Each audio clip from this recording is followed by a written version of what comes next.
اس کے پکارنے میں اتنی شدت تھی کہ انابی دہل اٹھا تھا۔ اس کی چیز سے ان کا وہ ہمت چما کرتے فجر کے کمرے کی طرف لپکی تھی۔ وہ اسے بازو میں اٹھائے باہر کی طرف بھاگا تھا۔ دعا اور نیتا بیگم بھی اس کے پکار پر دوڑتی ہوئی آئی تھی۔ کسی طوفان کی تیزی کی طرح اسے گاڑی میں ڈالے تیز اسپیڈ میں گاڑی دوڑاتے وہ ہسپتال پہنچا تھا۔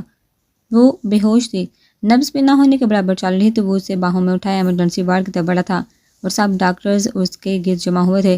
وہ اسے گرتے آنسوں سے دیکھ رہا تھا جیسے روح یا الو سے آنکھوں کو بخشنے والا نور ٹھہراؤ۔ آپ پلیز پیشنٹ کا ہاتھ چھوڑ دیں اور باہر ویٹ کریں، ہمیں ٹریٹمنٹ کرنے دیں۔ ڈاکٹر نے اس کا ہاتھ بچے کے ہاتھ سے چھڑوانا چاہا۔ دونوں نے ہاتھ ایک دوسرے کی انگلیوں میں انگلیاں پھنسا کر جکڑا ہوا تھا۔ Please sir we need to do treatment ہر۔ ڈاکٹر نے دوبارہ منت کی تھی، اس نے ہاتھ چھوڑ دیا تھا۔ وہ اسے باہر بھیج چکے تھے۔ وہ پاگلوں کی طرح راہداری میں کھڑا تھا۔ آتے جاتے لوگ اسے ٹکرا رہے تھے اور وہ ہوش و حواس سے بیگانہ پتہ نہیں کس دنیا میں تھا۔ دیوانے سے دیوانگی بننے تک کا سفر، محبت سے عشق کی منزل، حاصل سے لا حاصل کا دشت اور صحرا میں بھٹکا سا مسافر جن مراحل سے گزرتا ہے ان کا اندازہ عام انسان کی فہم و فراست سے بہت الگ ہے۔ پاگل ہو کے جو راستے میں کھڑے ہوئے ایک پاس سے گزرتے آدمی نے اسے دھکا مارتے سائڈ پر ہونے کا کہا تھا۔ وہ کیا کہتا؟ پاگل نہیں ہے، پاگل کر دیا گیا ہے، اور اگر اس کے متحد کو کچھ ہوا تو اس کا ہوش میں رہنا ممکن نہیں۔ اس کی تمام حسیات دم توڑ جائیں گی اور وہ بس روح کا بوجھ اٹھانے کے قابل بھی نہیں رہے گا۔ وہ دور جا رہی تو تجھ سے لگ رہا تھا وہ تو خود سے دور جا رہا ہے۔ وہ تو خود کا تھا ہی نہیں، اسے اب معلوم ہوا تھا۔ وہ جو اب تک سانسیں لے رہا تھا وہ اسے اس کے صدقے ہی تو ملی تھی۔ کچھ لوگ ہماری روح میں اس قدر تحلیل ہو چکے ہوتے ہیں کہ ان کی چند سانسیں ان سے ہوتے ہوئے ہم تک پہنچتی ہیں اور ہماری زندگی کو چلاتی ہیں۔ اس کی سانسیں انہیل کرنا اس کا فیورٹ کام کیوں تھا؟ اس کا مطلب وہ آج سمجھا تھا۔ ہوتے ہیں کچھ لوگ جن سے زندگی میں رنگ، ہنسی و خوشی محسوس ہوتی ہے، جو ذات کی تکمیل ہوتے۔ کاش آج کی رات وہ ہماری زندگی میں کبھی نہ آئی ہوتی نا۔ علی نے تکیے پر سر رکھتے ہوئے کہا۔ کاش ہماری زندگی میں کوئی ارحم ہمدانی نہ ہوتا۔ ہادی نے بھی اسے سے کچھ فاصلے پر تکیے پر سر رکھتے لیٹتے ہوئے کہا تھا۔ میں اس کے زخم کیسے بھروں گا؟ کیسے اس کی روح کو کسی انہونے خوف سے نکال پاؤں گا؟ میں ڈر گیا ہوں اس سے لے کر۔ مجھے نہیں پتا تھا محبت اتنی جان لیوا ہوتی ہے، پہلی نظر میں گرا کر زیر کر دیتی ہے۔ علی نے چھت کو گھوٹتے ہوئے کہا تھا۔ تمہیں کب اس سے محبت ہوئی؟ ہادی نے بھی چھت کو گھوٹے ہوئے پوچھا۔ کل جب وہ مجھے ہونہار نظروں سے گھور رہی تھی، بس اس نظر کے بعد وہ دھڑکنوں میں قید کر دی گئی ہے کہ اب اس کی محبت کسی پھڑپھڑاتی چڑیا کی طرح نسوں میں پھڑپھڑا رہی ہے۔ وہ ہنوز چھت کو گھور رہا تھا۔ میں نے سوچا تھا تمہاری سیٹنگ کرواؤں گا، تمہارا جینا حرام کر دوں گا، مگر تم تو چھپے رستم نکلی۔ تمہاری محبت وہ 280 کی سپیڈ سے نکلی۔ اس نے مسکراتے ہوئے اس کا دھیان بھٹکانا چاہا تھا۔ رات چونکہ بہت ہو گئی تھی تو انابی اور نیتا بیگم نے انہیں یہیں روک لیا تھا اور کچھ اذلان کی ٹوٹی پھکڑی حالت کے باعث وہ رکے تھے۔ وہ گیسٹ روم میں ابھی لیٹے ہی تھے کہ انہیں اذلان کی آواز نے کھینچا تھا اپنی طرف۔ وہ سب اس کے پیچھے ہی گھر سے نکلے تھے۔ انابی، نیتا بیگم، ہادی، علی، بس دعا گھر تھی مشی کے پاس۔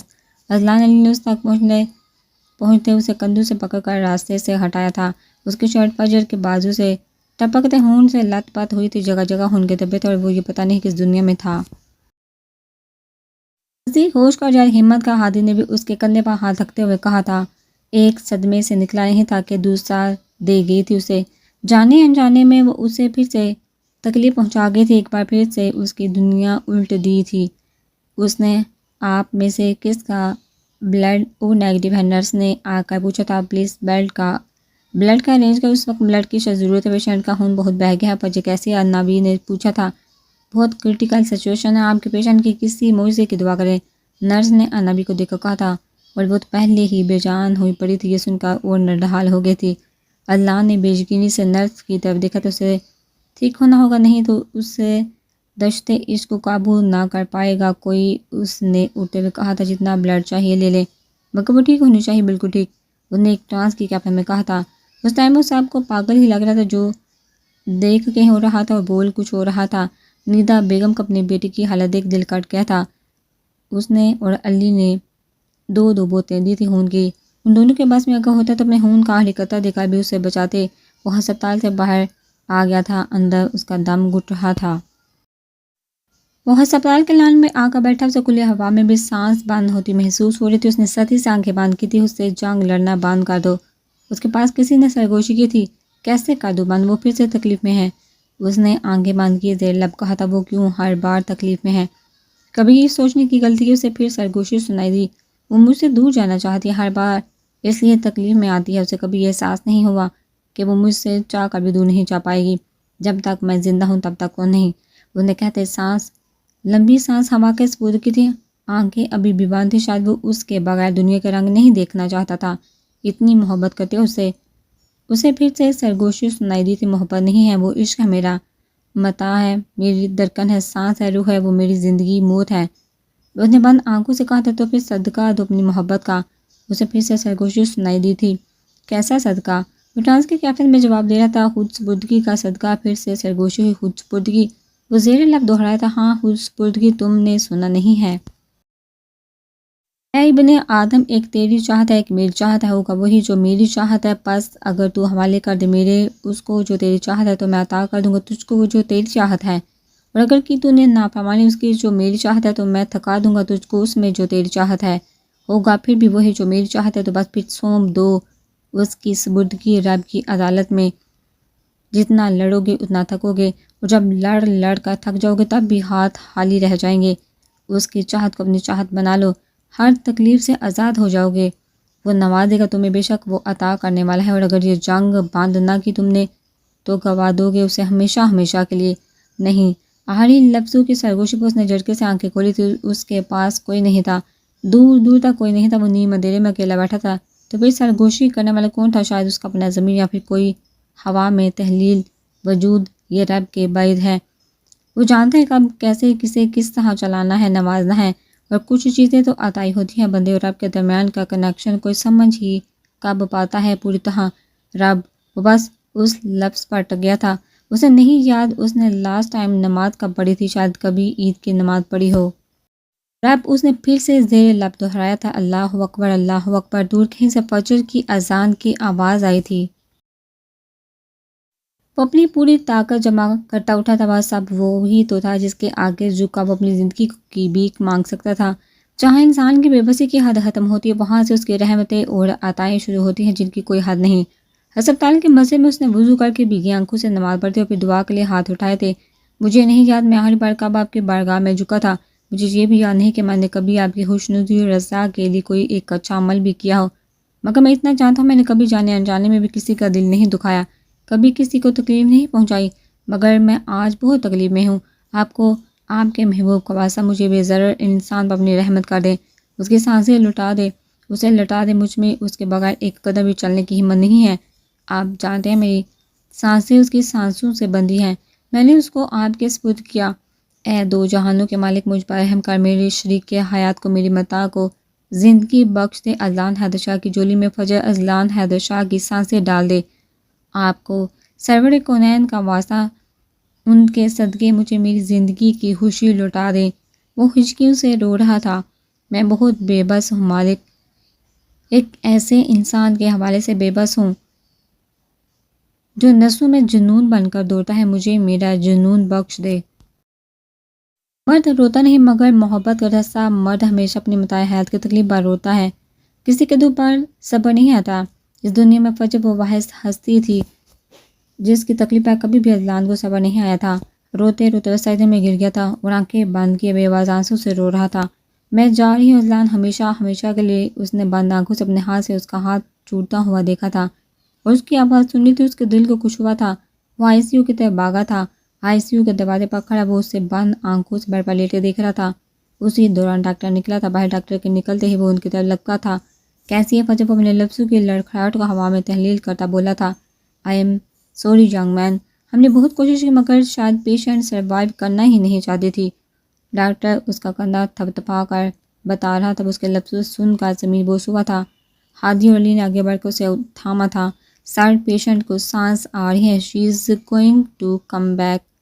اس سے پہلے کہ ڈاکٹر جاتا، نرس نے بتایا تھا اور ڈاکٹر تیزی سے دوبارہ بھاگا تھا۔ سب نرس کی بات سن کر سن ہو گئے تھے اور اللہ دوبارہ سے آئی سی یو کے دروازے کے پاس دیکھنے لگا تھا جہاں اس کی زندگی واپس لوٹی تھی۔ اس کی ریاضت رائے گاہ نہیں کی تھی، اس کی مناجات رائے گا نہیں گئی تھی.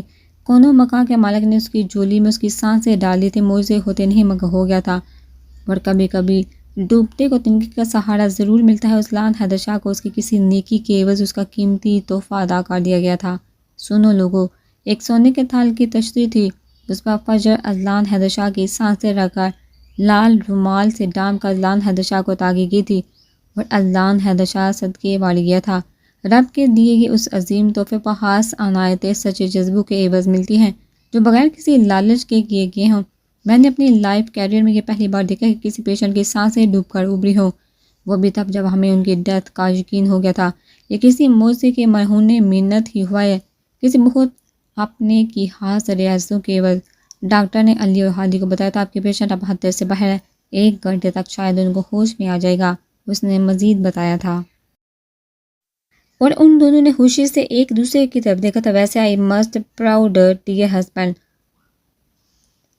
ان کی حالت دیکھا میں خود ایک بار ٹھٹک گیا تھا.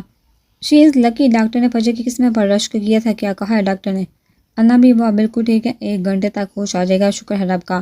وہ دونوں اب انا بھی کو تسلی دے رہی تھی.